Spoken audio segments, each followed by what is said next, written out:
আসসালামু আলাইকুম সবাইকে। কম্পিউটার ওয়ার্ল্ড এবং ওয়ার্ল্ড আইটি ফাউন্ডেশনের পক্ষ থেকে আপনাদের সবাইকে জানাচ্ছি স্বাগতম। আজকে আমরা দেখব ডিসপারশন ইফেক্টের কাজ। প্রথমে চলে যাচ্ছি একটি ছবি নিতে। সো আমরা একটি লোনলি ম্যান টাইপের একটি ছবি নিলাম। তারপরে আমাদেরকে যে কোনো একটি সিলেকশন টুলের মাধ্যমে আমরা মেইন সাবজেক্ট কিংবা মানুষটিকে সিলেকশন করে নিব খুব পারফেক্টলি ভাবে। আমরা এখানে অবজেক্ট সিলেকশনটি ব্যবহার করছি। তারপর কন্ট্রোল জে দিলাম কপি করার জন্য। আমরা দুইবার কপিটি করে নিলাম। এখন নিচের দুটি লেয়ারকে আমরা আপাতত হাইড করে দিচ্ছি। আমরা প্রথম লেয়ারে অবস্থান করে আমরা এটাকে কপি করি। এখন আমরা প্রথম লেয়ারে অবস্থান করে এখন এটাকে লিকুইফাই লেয়ারে অ্যাড করব। সেটার জন্য আমাদেরকে চলে যেতে হবে ফিল্টার। ফিল্টার থেকে চলে যাব আমরা লিকুইফাই যাওয়ার পরে আমাদেরকে আলাদা একটি ট্যাব ওপেন হবে। তারপরে আমরা পয়েন্টারটিকে ছোট করে নিচ্ছি। পয়েন্টারটিকে ছোট করে নিয়ে এই সাইডের সারফেস থেকে হালকা হালকা করে ড্র্যাগ করে আমাদেরকে লিকুইফাই করে নিতে হবে। তারপরে আমরা ছবিটিকে এক পাশ, যে কোনো এক পাশকে পুরোপুরি ফিল আপ করে ফেলবো আমাদের লিকুইফাইয়ের মাধ্যমে। এখান থেকে আমরা লিকুইফাইয়ের মাধ্যমে ফিল আপ করে নিচ্ছি। অবশ্যই দেখতে হবে যে অন্য পাশের কোনো প্রান্তে যাতে আমাদের শেপটি নষ্ট না হয়ে যায়। সেক্ষেত্রে আমরা পয়েন্টারটিকে এখন চাইলে বড় বানিয়ে নিতে পারি। অবশ্যই খেয়াল রাখতে হবে চারপাশে দিলে জিনিসটি দেখতে সুন্দর লাগবে। এভাবে করে আমরা সিলেকশন করে ফেললাম।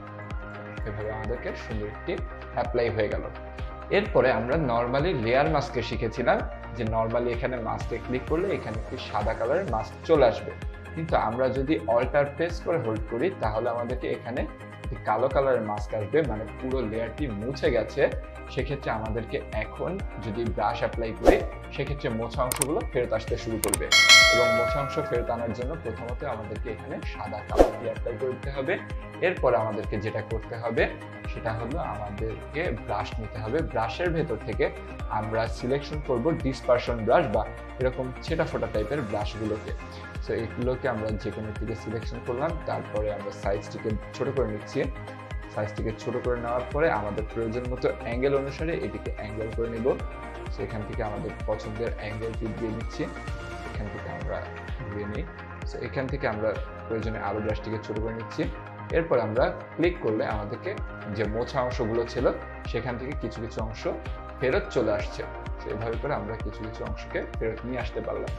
এরপর আপনার যদি মনে হয় যে বেশি ঘন হয়ে গেছে সেক্ষেত্রে আপনি আবার কালো কালার করে যদি এখানে ক্লিক করেন সেক্ষেত্রে কিছু কিছু অংশ আবার পুনরায় মুছে যাবে। এভাবে করে আমরা সুন্দর করে ব্রাশ অ্যাপ্লাই করতে পারলাম। এরপরে প্রথম লেয়ারের কাজ আমাদের শেষ। আমাদেরকে চলে আসতে হবে দ্বিতীয় লেয়ারটিকে অন করে দ্বিতীয় লেয়ারে। এরপরে আমাদেরকে এখন নিতে হবে normal layer mask. Normal layer mask নেওয়ার পরে অবশ্যই এখানে আমাদেরকে কালো কালারটি দিতে হবে। কালো কালার দেওয়ার পরে এখান থেকে আমাদেরকে কিছু কিছু অংশ মুছে দিতে হবে যাতে মনে হয় যে আমাদের বডি পার্টের থেকে কিছু কিছু জিনিস আসলে উড়ে গেছে বা কোনো একটি ডিসপারশন হয়ে গেছে। তো সেক্ষেত্রে আমরা এখান থেকে বডি পার্টের কিছু অংশ মুছে নিলাম। এরপরে আমরা প্রথম লেয়ারটিকে অন করি। সো এখন দেখে মনে হচ্ছে যে না, আসলে বডি পার্ট থেকে কোনো একটি সোলের মতো করে কোনো কিছু একটি উড়ে যাচ্ছে। এরপরে আমাদেরকে মেইন লেয়ারটিকে অন করতে হবে। এখন মেইন লেয়ারটি অন করলে দেখতে পাচ্ছি যে আমাদেরকে কোনো পরিবর্তনটি আমরা বুঝতে পারছি না। সেজন্য আমাদেরকে ব্যাকগ্রাউন্ড লেয়ারটাকে আনলক করতে হবে। ব্যাকগ্রাউন্ড লেয়ারটাকে আনলক করার পরে এখান থেকে কন্ট্রোল প্লাস এই সেকেন্ড লেয়ারের থাম্বনেইলের উপর ক্লিক করব। তাহলে আমাদেরকে পুনরায় এই লেয়ারটি সিলেকশন হয়ে গেল। এরপরে আমরা এখান থেকে এই লেয়ার এবং এই লেয়ারকে অফ করে দিচ্ছি। এখন আমাদেরকে সিলেকশনটিকে একটু প্লাস করব। সিলেকশনটিকে ইনক্রিজ করার জন্য আমাদেরকে এখান থেকে সিলেক্টের থেকে মডিফাই যে আমরা এই লেয়ারের যে সিলেকশনটি রয়েছে তাকে একটু এক্সপান্ড করব। এক্সপান্ড করার জন্য আমরা এখানে অ্যামাউন্ট নিচ্ছি আপাতত 10 নেওয়ার পরে এখান থেকে যে কোনো একটি সিলেকশন নিব। সিলেকশন নেওয়ার পরে এখান থেকে রাইট ক্লিক করব। রাইট ক্লিক করার পরে এখান থেকে আমরা ফিল দেব।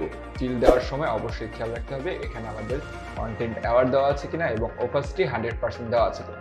এরপর আমরা ওকে দিলে আমাদেরকে এই মেইন লেয়ার থেকে আমাদের এই মানুষটি হিল হয়ে যাবে। সো এখান থেকে হিল হয়ে যাওয়ার পর আমাদের সাথে সাথে কন্ট্রোল ডিটি সিলেকশন করে দিতে হবে।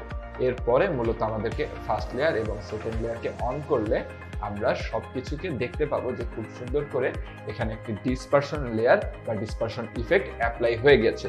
এভাবে আমরা খুব সহজে একটি ডিসপারশন ইফেক্টের কাজগুলো খুব সহজে এবং সুন্দরভাবে করতে পারলাম।